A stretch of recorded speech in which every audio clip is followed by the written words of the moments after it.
Alice's last gift.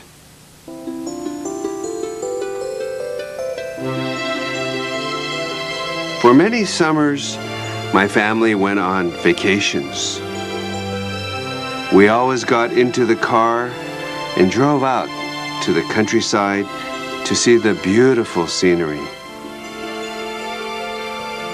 But this certain summer, I had to work, and they left without me. I felt rather left out, and I remember waving goodbye to them, especially to my favorite younger sister, Alice. She was such a sweet and cheerful girl. She always did nice little things for me, like giving me a new pen or making special cookies for me.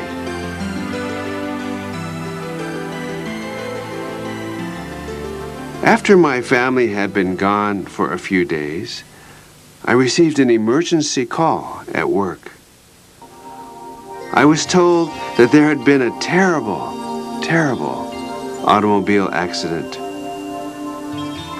I rushed up to where the accident had taken place to find that my brother and sister Alice had died in the accident. When I arrived at the hospital, the doctor told me the terrible news. I was trying to be brave. I didn't cry. I just stared at him. I couldn't believe what had happened. It wasn't true, was it? Then a nurse came up to me and handed me a purse. "I believe this belonged to your sister," she said softly. I opened the purse. There were things most normal 14-year-old girls might have. Pens, a pencil, a little basic makeup she had been experimenting with, a few coins, and then I saw it. It was a crumpled up piece of paper. In fact, it was a napkin from a restaurant in the city they had stopped in just for breakfast. I slowly unfolded the napkin. On it was written, "I love Jesus." I didn't understand, but suddenly I started weeping and weeping. It was as if the dam had burst. I didn't understand her note, but I started crying and I couldn't stop. Alice's last words were very strange to me. After all, my family originally was a Buddhist family. Some Buddhism was mixed with ancestor worship. Most of us were not very spiritual.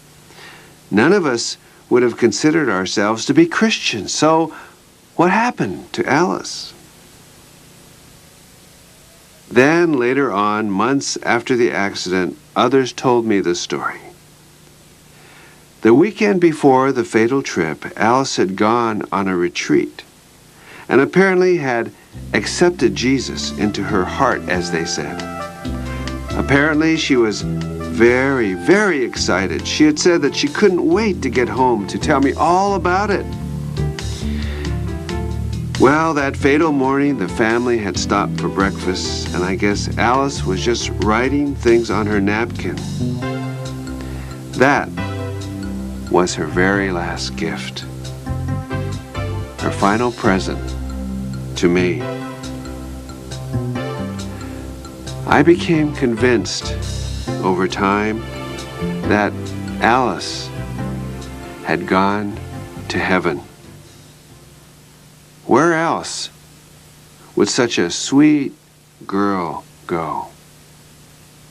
And then 11 years later, I too came to accept Jesus into my heart the way Alice had. And 20 years later, the whole family came to know the great love of God.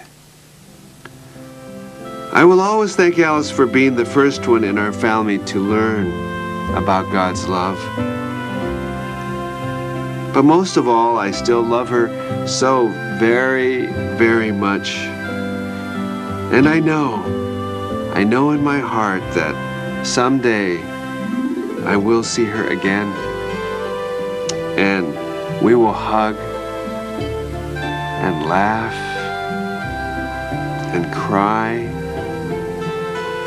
and share with each other all the stories we never had a chance to tell each other on earth. One day,